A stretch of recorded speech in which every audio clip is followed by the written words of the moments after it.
Finally WrestleMania ख़त्म हो चुका है। दोनों नाइट्स ख़त्म हो चुकी हैं और क्या भाई साहब लाजवाब नाइट 2 थी आज। कमाल हो गया आज।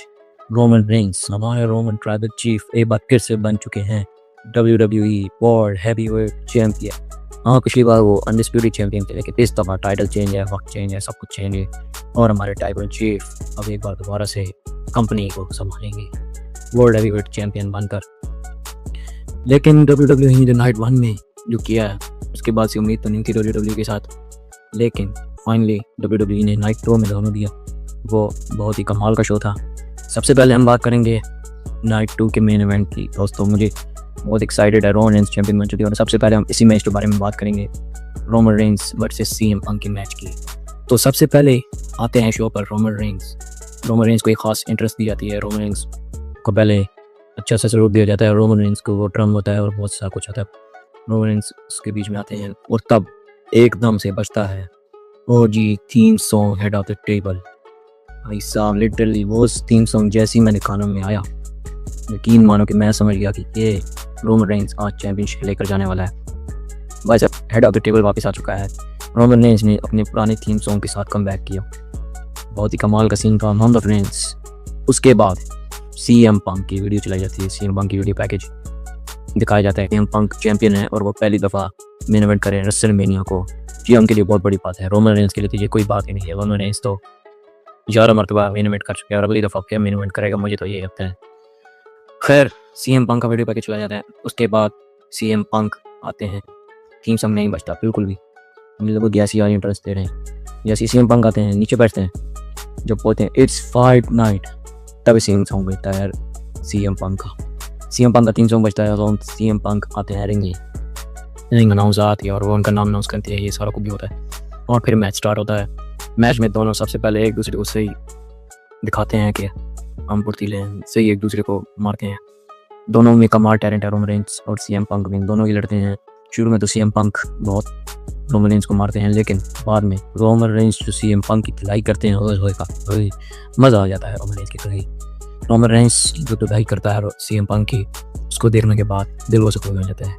रॉक के साथ उल्टा लटका कर CM पंक को मारता है, सुपरमैन पंच मारता है, क्या क्या मारता है भाई साहब, मज़ा आ जाता है। टेबल कीपर पे गिरते हैं दोनों, रिंग अनाउंसर टेबल कीपर, और बाद में रिंग पर भी लड़ते रहते हैं। और बाद में जब वो टेबल पे गिरते हैं उसके बाद रिंग में आते हैं। वो दोनों रिंग में आते हैं। CM पंक शोधा मार खा के थक चुका था, वो बेचारा एक GTS लगा पाता है। रोमन रेंस भी थका पड़ा, वो CM पंक उससे ज़्यादा थका पड़ा था क्योंकि CM पंक ने थोड़ी मार खाई थी और उसके बाद थोड़ा रोमन रेंस पर कबूनत था, तो फिर CM पंक सिर कि GTS लगा पाता है। उसके बाद दूसरा जब GTS लगाने जाता है तब गिर जाता है CM पंक। साफ पता चला था CM पंक अब थक चुका है। और फिर उसके बाद क्या होना था, रोमन रेंस उठ गया, एक सुपरमैन पंच, एक स्पेयर, और फिर उठा रोमन रेंस और एक और स्पेयर, और 1 2 3 your new champion Roman Reigns. तो उसके बाद रोमन रेंस चैंपियन बन जाता है। रोमन रेंस ने एक बार फिर से चैंपियनशिप को ले लिया है, हैंडल कर लिया है। अब देखते हैं WWE का आगे फ्यूचर क्या होने वाला है।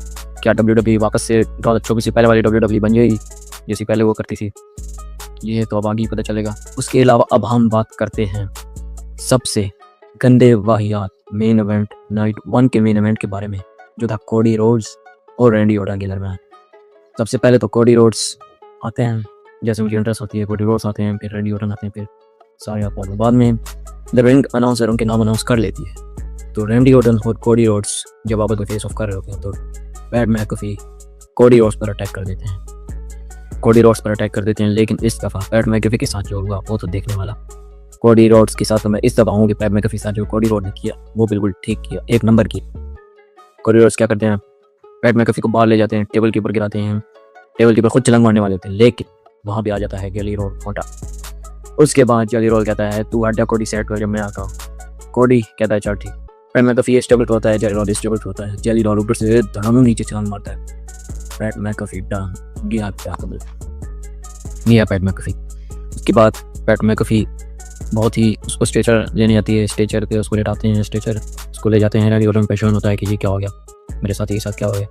और उसके बाद फिर कोडी रोड्स और रैंडी ऑर्टन रिंग में आते हैं दोनों आमने सामने। इस मैच में रैंडी ऑर्टन को इतना कमज़ोर दिखाया गया है कि रैंडी ऑर्टन ऐसे लगते हैं जैसे रैंडी ऑर्टन का मूड ही नहीं है match. Cody Rhodes Randy Orton को मारे जा रहा है, रैंडी ऑर्टन बस खाई जा रहा है। रैंडी ऑर्टन बिल्कुल कुछ नहीं किया उसने, इसने पास एक 2 और मुक्के मारे और कुछ भी खास नहीं।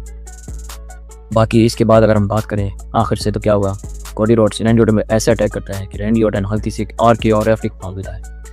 रेफरी को आर के मारने के बाद रैंडी ऑर्टन साइड पे हो जाता है। ऐसा लगता है जैसे अभी कोई आने वाला है, क्योंकि जैसे ही किसी ने आना होता है सबसे पहले रेफरी को साइड पे किया जाता है, ये तो हमें पता ही है। इसलिए पहले रेफरी को साइड पे किया जाता है रैंडी ऑर्टन आर के मार के। उसके बाद रैंडी ऑर्टन कोडी रोड्स को लो ब्लो मारने जा रहे होते हैं, लेकिन कोडी रोड्स रैंडी ऑर्टन को ही लो ब्लो मार देता है। फिर कोडी रोड्स रोप पे जा रही ऊपर से चिलंग मारता है और हमें पता है क्या होना था, आर के ओ मारता है कोडी रोड्स को रैंडी ऑर्टन। आर के मारने के बाद रेफरी तो गिरा पड़ा होता है, पिन कौन करे। फिर क्या होता है, पैट मैकफी रेफरी की शर्ट पहन कर आ जाता है रिंग में आने के बाद वो काउंट करता है, लेकिन काउंट वो इतना स्लो करता है जैसे वाहियात। और फिर रैंडी ऑर्टन को गुस्सा चढ़ता है और रैंडी ऑर्टन अपनी जो आवाज़ सुनता था, अपनी हेड की नहीं अपनी पैट मैकफी की आवाज़ सुनता था, उसको यार के मार देता है। उसके बाद कोडी रोड्स रैंडी ऑर्टन को क्रॉस ओवर लगाता है और चैंपियन बन जाता है। बाद में जब कोडी रोड्स चैंपियन उठाता है उसके बाद रैंडी ऑर्टन कोडी रोड्स का चैंपियनशिप छीन लेता है और कोडी रोड्स को एक पंट किक मार देता है। पंट किक मारने के बाद अब क्या कर सकते हैं, चैंपियनशिप तो हार गया। पंट किक पहले मारता तो समझ आता था, चैंपियनशिप तो हार गए। और दिखाया जाता है कि कोडी की आँख इतनी सूज चुकी है कि कोई इंतहा ही नहीं है इसकी। खैर इसके बाद मैच होते हैं, बहुत सारे मैच होते हैं। ये तो दो थे मेन इवेंट, जिसका एक नाइट 2 का मेन इवेंट तो कमाल था जिसको रोमन रेंज में जीता, और night 1 why are main event on the WWE history वो था कोडी रोड्स और रैंडी ऑर्टन का, जिसको कोडी रोड्स ने एक बार जीता। सबने उम्मीद लगाई थी कि रैंडी ऑर्टन जीतेगा, लेकिन ऐसा कुछ भी नहीं हुआ, रैंडी ऑर्टन का सपना चूर हो गया। खैर इसके बाद बहुत सारे मैच होते हैं। फिर टीमन और डोमिनिक मिस्टीरियो का भी मैच होता है, स्ट्रीट फाइट मैन। इस मैच को भी स्ट्रीट फाइट मैच थी, काफ़ी कमाल मैच था इनका, लेकिन आखिर में बताया किसने जीतना था, टीमन फिन बैलर ने जीतना था। टीमन फिन बैलर जीत जाता है। उसके बाद मैच होता है जेड कार्गे और रिया रिप्ली का ही मैच होता है, जिसमें बीफे और मिचन जेड कार्गे जो दोस्त हैं वो इंटरफेयर करती हैं, लेकिन उनको सबक सिखाने की उसका आती है। और फिर आखिर में रिया रिप्ली मैच को जीत जाती है, वो हमारी बनती है न्यू WWE चैम्पियन। वो भी खैर अच्छा माहौल था, अच्छा मैच था। उसके बाद स्टेफनी टेलर और लिव मॉर्गन का ही मैच होता है, जिसको लिव मॉर्गन फाइनली जीत चुकी है न्यू वर्ल्ड हैवीवेट चैंपियन। उसके अलावा मैच होता है ब्रॉक लेसनर और ऑलो फैमिली का। ये मैच बहुत कमाल का था 5 मिनट का, लेके कमाल का मैच था। ब्रॉक लेसनर खैर इस मैच में भी हार चुका, हार गया आखिर में ब्रॉक लेसनर, अच्छा लेकिन हार गया। लेकिन आखिर में जो हुआ, ब्रॉक लेसनर रिंग में बैठा हुआ था और रोने लगा, और उसमें अपने शूज उतार भी, ग्लव्स उतार भी, ऐसे लगे जैसे वो रिटायर हो, लेकिन वो रिटायर नहीं हुआ। वो अभी समर स्लैम इस साल के होने वाले समर स्लैम में रिटायर होगा। अब वो दोस्त ड्रा नहीं पता चलेगा क्या होने वाला है आगे। बाकी इसके अलावा मैच करें हम सैमी ज़ेन और ट्रैक विलियम के मैच की। फिर यूनाइटेड स्टेट्स 26 मैच था जिसको ट्रैक विलियम ने जीत लिया फाइनली, और वो न्यू यूएस चैंपियन बन चुके हैं। WWE ने न्यू टैलेंट पर काफ़ी ज़्यादा फोकस किया इसमें, इस रेसलमेनिया में। ये रेसलमेनिया थी न्यू टैलेंट्स के लिए। उसके बाद मैच होता है ये 6 man ladder match intercontinental champion, जिसमें हमारे रे मिस्टीरियो, रूसेफ, जवान एवेंस, पेंटा, ड्रैगन ली और जेडी मुकान शामिल थे। मैच इनका बहुत कमाल का था। सबसे ज़्यादा मुझे परफॉर्मेंस जिसकी पसंद आई वो जवान की थी। भाई साहब क्या और के छाने मारा, स्पाइडरमैन बना हुआ है ये। कभी एक रस्सी पर चढ़ता है, दूसरी रस्सी पर छलांग मारता है, कभी रस्सी पर चढ़ के लैडर पर आ लेता है, कभी लैडर से नीचे का कमाल भाई साहब। लेकिन आखिर में मैच पेंटा को दिखा दिया गया, ये मुझे थोड़ा डिसअपॉइंटेड लगा। अगर वो किसी को भी जिता देते, जेडी मुक्टानो को भी जिता देते, मैच कमाल का होना था। पेंटा को ना जिताते, क्योंकि पेंटा तो कब का चैंपियन बना हुआ है, अपने टैलेंट्स जवान एवेंस को जिता देते। उसके बाद मैच आता है एजे ली बैकी लिंच का मैच होता है, जिसमें एजे ली भी हार चुकी है, अब इंटरकॉन्टिनेंटल चैंपियन बन चुकी है बैकी लिंच। उसके बाद ड्रू मैकिंटायर और जेकब फाटू का मैच होता है। जेकब फाटू और ड्रू मैकिंटायर, ये मैच का कोई सेंस नहीं था, ऐसे ही मैच करा दिया। पिछली दफ़ा ट्रेमेन ब्रीस्ट और ड्रू का मैच कराया, इस दफ़ा जेकब फाटू और ड्रू का मैच कराया। इसमें जेकब फाटू जीत जाते हैं मैच को। फिर उसके बाद मैच होता है दी उसोस और एले नाइट और वर्सेस आइशो स्पीड और द विजन, लोगन पॉल और ऑस्टिन थ्योरी। इस मैच को भी फाइनली एले नाइट और दी उसोस जीत जाते हैं, क्योंकि ये मैच इन्होंने जीतना था। ये मैच नाइट 1 का किक ऑफ मैच था। लोगन पॉल और ऑस्टिन थ्योरी कहते हैं कि हम आइशो स्पीड की वजह से हार चुके हैं, आइशो स्पीड की वजह से हार चुके हैं। वो आइशो स्पीड को मारे होते हैं लोगन पॉल और ऑस्टिन थ्योरी, और फिर एले नाइट और जियोसू और जिमी ओसो की मदद करता है आइशो स्पीड की। फिर उसके बाद फिर एले नाइट लोगन पॉल को टेबल पे लिटाते हैं और आइशो स्पीड ऊपर चढ़कर ऊपर से छलांग मारते हैं। वो मोमेंट देखने वाला था, कमाल की छलांग थी।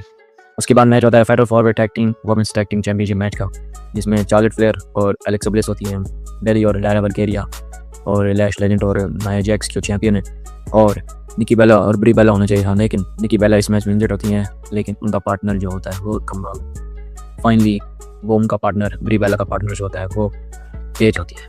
पेज जो 5-6 साल से WWE में नहीं थी, 2019 में पेंडेमिक era है, जब वो कोरोना था तब छोड़ के चली गई थी AEW में। अब वो एक बार फिर से फाइनली WWE में वापस आ चुकी है पेज।